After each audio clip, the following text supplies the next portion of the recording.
Good morning students, class 12th, chapter surface chemistry. So in the last lecture we have discussed about physioadsorptions, chemioadsorptions and Freundlich adsorptions isotherms. Freundlich adsorptions isotherms के अंदर हम लोगों ने देखा था कि हमने कर्व्ड ग्राफ बनाए थे जो क्या शो कर रहे थे x/m यानी कि amount of gas, mass of gas जो कि पर यूनिट मास सरफेस के ऊपर क्या हो रहा था, एडजॉर्बेंट के सरफेस पे एडजॉर्ब हो रहा था, वो डायरेक्टली प्रोपोर्शनल था हमारे प्रेशर के। जब हमारे पास दो केस आए थे, एक केस के अंदर हमने वैल्यू को पुट किया था 0 1/n और एक केस में हमने 1/n की जो वैल्यू थी उसको पुट किया था 1। सो नेक्स्ट हमारे पास जो टॉपिक है उसका नाम है एडजॉर्प्शंस फ्रॉम द सॉल्यूशंस फेज, यानी कि अब हमें एडजॉर्प्शंस करवानी है कहाँ से, सॉल्यूशन फेज से, सॉल्यूशन से, यानी कि हमें एडजॉर्प्शंस को देखना है कि कैसे होगी। तो देखिए इस टॉपिक में कहता सॉलिड कैन एडजॉर्ब सोल्यूट, जो सॉलिड होगा वो सोल्यूट को एडजॉर्ब कर पाएगा और ये सोल्यूट कहाँ मिलेगा हमें, फ्रॉम सॉल्यूशन, सॉल्यूशन के अंदर, क्योंकि हमें पता है जो सॉल्यूशन होता है वो दो चीज़ों से मिलके बना होता है, एक सोल्यूट दूसरा सोलवेंट। जब दोनों ये मिल जाएंगे तो ये सॉल्यूशन की फॉर्मेशन करेंगे।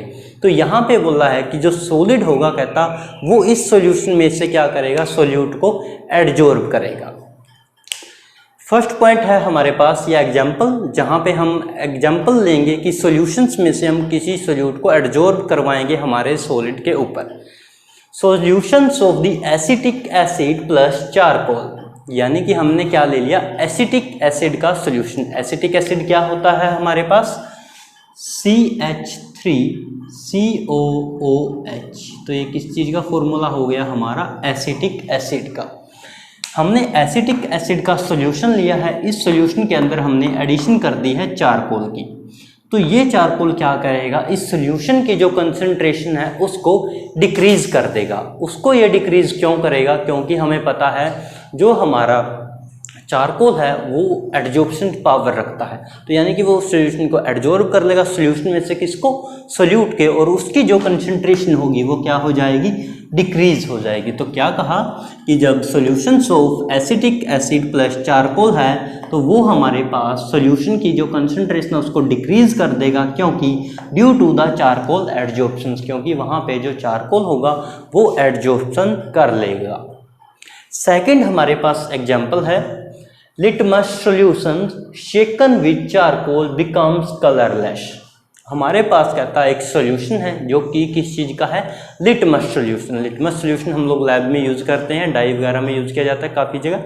सो जो लिटमस सॉल्यूशन आपका होगा, उस लिटमस सॉल्यूशन के अंदर जब हम लोग किस चीज़ की एडिशन करेंगे, उसके साथ शेक करेंगे, उसके साथ मिलाएंगे चारकोल को, तो वो जो सॉल्यूशन होगा लिटमस ब्लू कलर का जैसा भी था मान लो आपका, तो वो सॉल्यूशन कैसा बन जाएगा आपका, कलरलेस सॉल्यूशन बन जाएगा। अब ये कलरलेस क्यों हुआ, क्योंकि हमें पता है इसके अंदर हमने एडिशन करी है चारकोल की, और चारकोल की जो पावर है वो है एडजॉर्प्शन की, तो वो जो कलर था वो एडजॉर्ब कर लेगा चारकोल, और जो सॉल्यूशन है वो बिकम्स क्या हो जाएगा आपका, कलरलेस।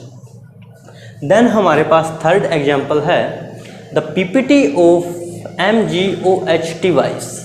क्या वर्ड आया यहाँ पे, पीपीटी। पीपीटी से मतलब होता है प्रेसिपिटेट, ठीक है। जब हम किसी सॉल्यूशन में जिसमें कोई कुछ अमाउंट में जो सोल्यूट है आपका वो कैसा है, अनडिजोल्ड है, सो जब हम उसको फिल्टर करेंगे तो नीचे हमारे पास फिल्ट्रेट आ जाएगा और ऊपर फिल्टर पेपर पे जो चीज़ बचेगी उसे हम कहेंगे पीपीटी, यानी कि प्रेसिपिटेट।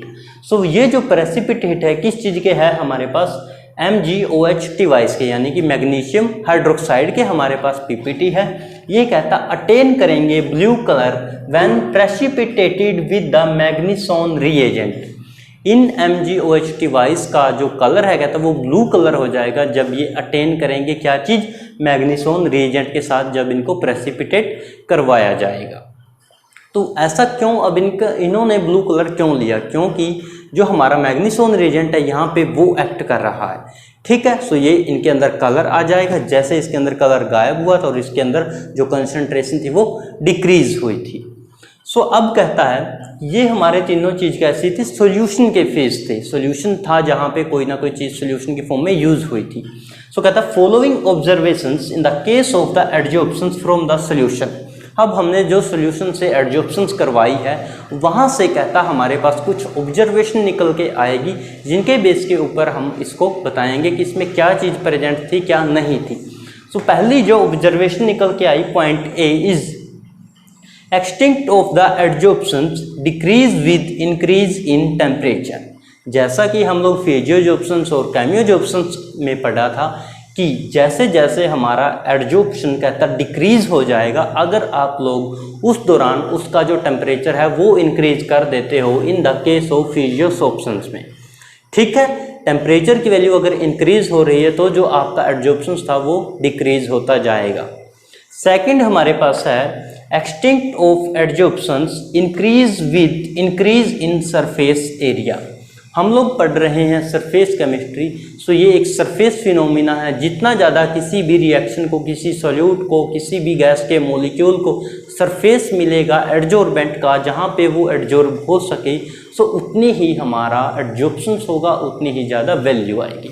सो इट मीन्स क्या कहेंगे कि with increase the surface area the value of adsorptions also increase। then हमारे पास third point, the extent of adsorptions depend on concentration of solute in solution।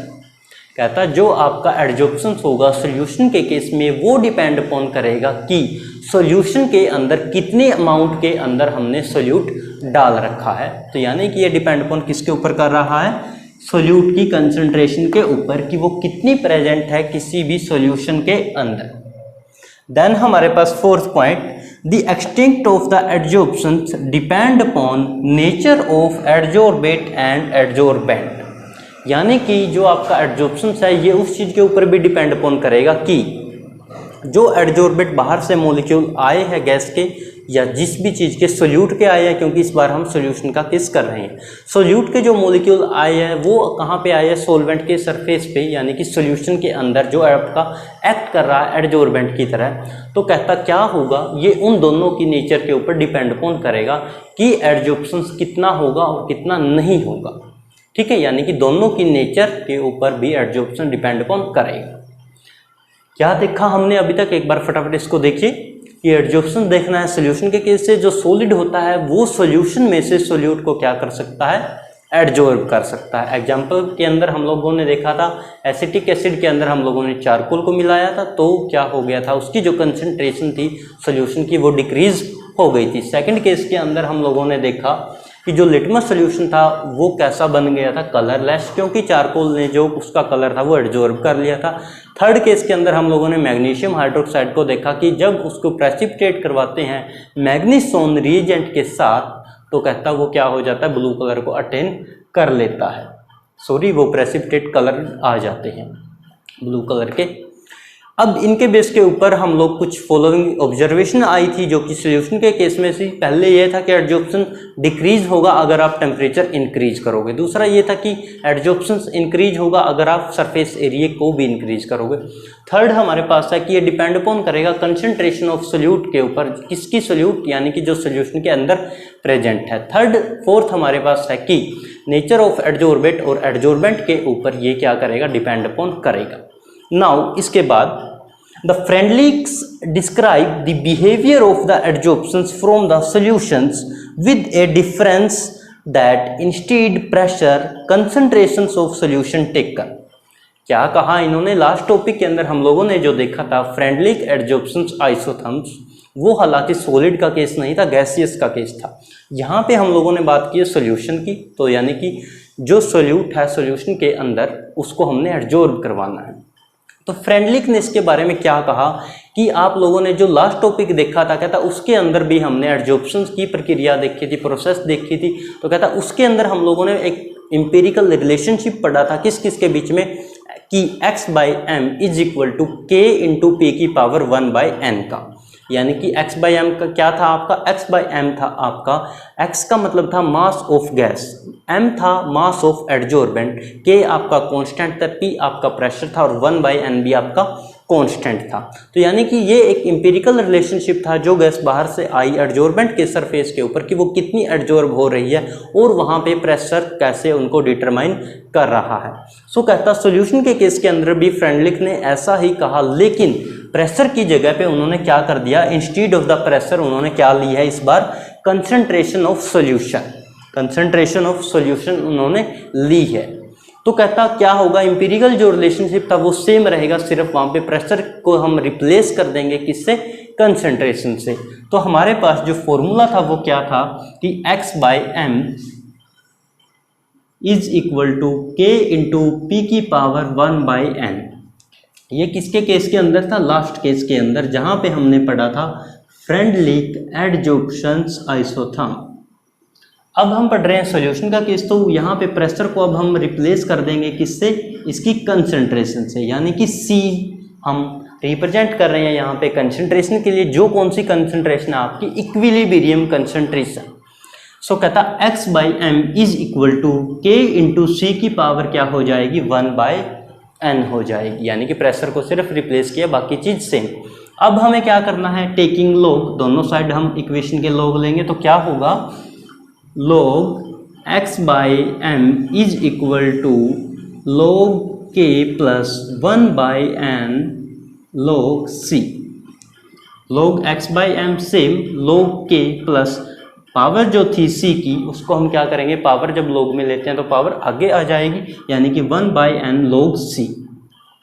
अब इसके बाद हमने क्या करना है, इसके बाद आप लोगों ने देखा था जब हमने फ्रेंडलिक एडजॉर्प्शंस आइसोथर्म्स किया, तो इधर हमने लिया था log x/m और इधर हमने लिया था log p, ठीक है।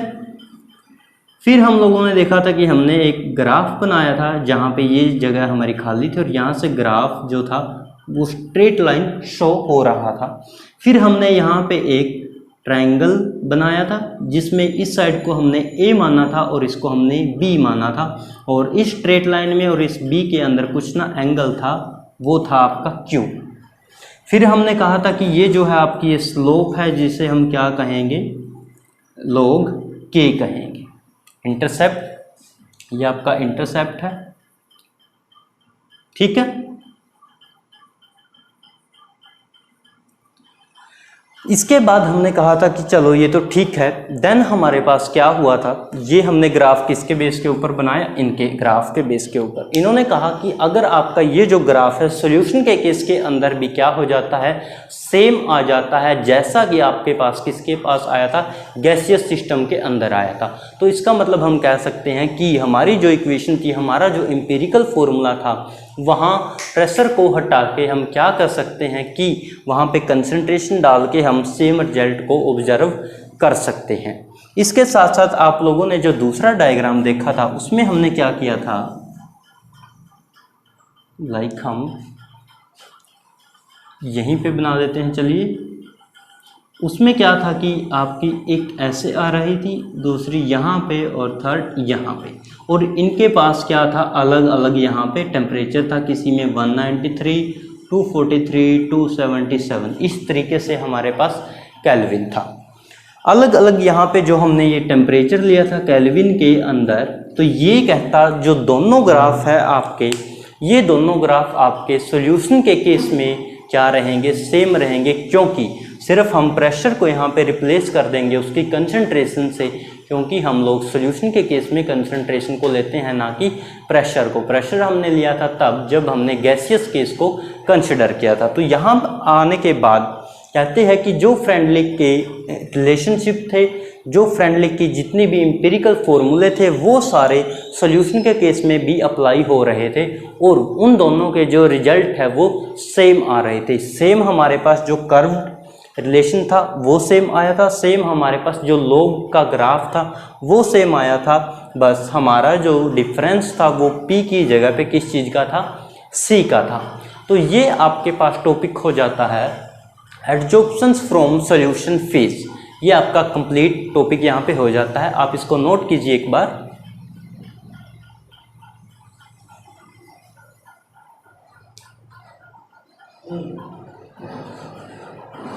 दो बार